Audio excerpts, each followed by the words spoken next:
इस क्वेश्चन में कह रहा है find the length of the diagonal of the rectangle. एक रेक्टेंगल है और हमें उसकी डायगोनल की लेंथ निकालनी है।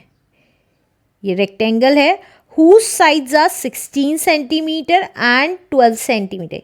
ये 16 सेंटीमीटर लेंथ है और ये 12 सेंटीमीटर है और हमें इसकी डायगोनल की लेंथ निकालनी है। ये डायगोनल की लेंथ निकालनी है तो कैसे करेंगे? देखिए हमें पता है रेक्टेंगल की दोनों साइड्स के बीच में 90 डिग्री का एंगल बनता है, तो नेमिंग कर देती हूँ इजी करने के लिए, A B C and D. तो हमें ए बी दे रखा है 16 सेंटीमीटर, बी सी दे रखा है 12 सेंटीमीटर। तो ए सी निकालना है तो हम कौन सी थ्योरम लगाएंगे? Pythagoras theorem. तो using Pythagoras theorem. Pythagoras theorem क्या कहती है?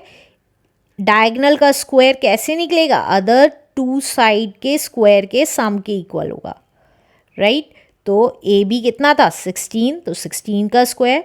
बी सी कितना था? 12, तो 12 का स्क्वायर। 16 का स्क्वायर कितना होता है? देखिए 16 into 16, 16 6 is 96, 9 carry, 16 1 is 16 plus 9 is 25, 256 आ गया।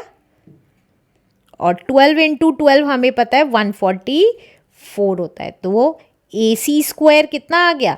दैट इज 10 कैरी 1, 10 कैरी 1 4, 400 आ गया। तो ए सी कितना आ गया? स्क्वायर रूट में हम 400 लिख देंगे, तो ए सी आ गया हमारा स्क्वायर रूट में। 400 को क्या लिख सकते हैं? 20 इंटू 20 भी लिख सकते हैं और आप चाहें तो फर्दर फैक्टराइज करके भी लिख सकते हैं, सेम आंसर आएगा, कोई प्रॉब्लम नहीं है, कैसे भी लिख सकते हैं। तो ये देखिए सेम वैल्यूज़ के पेयर बनाए और एक बार बाहर लिख दिया, और क्योंकि यूनिट सेंटीमीटर थी तो सेंटीमीटर। तो लेंथ ऑफ डायगोनल आ गई, length of diagonal is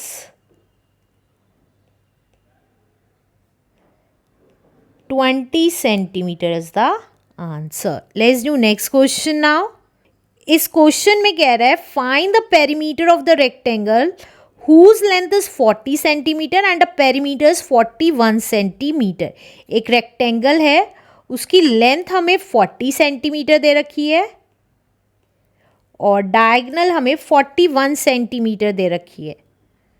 diagonal हमें 41 सेंटीमीटर दे रखी है और हमें इसका पेरीमीटर निकालना है। तो पेरीमीटर के लिए चारों साइड्स पता होनी चाहिए, ऑपोजिट साइड सेम होती है, तो 40 की हो गई, लेकिन ब्रेथ नहीं पता है हमें, लेंथ पता है, ब्रेथ नहीं पता है पेरीमीटर निकालने के लिए। तो हम क्या करेंगे? ब्रेथ निकाल लेंगे। कैसे निकालेंगे? सबसे पहले हम इसको, इस ट्राइंगल को देखेंगे। इस ट्राइंगल में हमें, अगर इस ट्राइंगल को अगर देखें तो ये हमें पता है 90 डिग्री का एंगल बनाता है और हमें हाइपोटेन्यूज दे रखी है और हमें एक साइड दे रखी है, हमें ये वाली साइड निकालनी है। तो वो कैसे करेंगे? सबसे पहले नेमिंग कर देंगे इजी करने के लिए, ए बी सी और डी। हमें क्या क्या दिया हुआ है? ए बी दे रखी है 40 सेंटीमीटर की और ए सी दे रखा है 41 सेंटीमीटर का। तो हमें क्या लगानी पड़ेगी? पाइथागोरस थ्योरम लगानी पड़ेगी बी सी निकालने के लिए। तो यूजिंग पाइथागोरस थ्योरम। अब पाइथागोरस थ्योरम क्या कहती है? पाइथागोरस थ्योरम कहती है ए सी का स्क्वायर अदर टू साइड्स के स्क्वायर के सम की इक्वल है प्लस बी सी स्क्वायर। अब ए सी कितना था? 41, तो 41 का स्क्वायर। ए बी कितना था? 40, तो 40 का square plus B C square. तो 41 का स्क्वायर कितना हो गया? 41 इंटू 41, 41, 4 1 ज़ा 4, 4 4 ज़ा 16, तो ये आ गया 1681। तो ये आ गया 1681 इक्वल्स टू 40 का square is 1600 plus B C square. तो बी सी स्क्वायर कितना आ गया?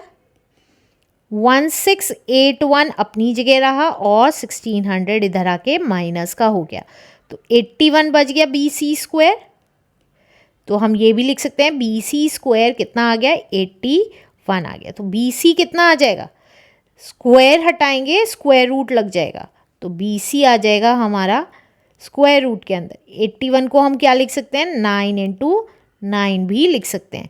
अब सेम वैल्यूज़ के पेयर बनाए और एक बार बाहर लिख दिया, तो हमारी ब्रेथ आ गई 9 सेंटीमीटर की। अब हम पेरीमीटर ईजिली निकाल सकते हैं, तो perimeter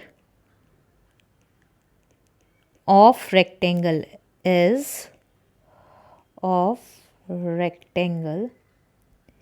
is equals to twice, length क्या है यहाँ पे ए बी और ब्रेथ क्या है यहाँ पे बी सी, तो ट्वाइस लेंथ प्लस ब्रेथ होता है, तो A B plus B C लिख देंगे equals to twice. A B कितनी थी 40 सेंटीमीटर और बी सी कितनी थी 9 centimetre equals to 2 into 49 unit centimetre ही रहेगी।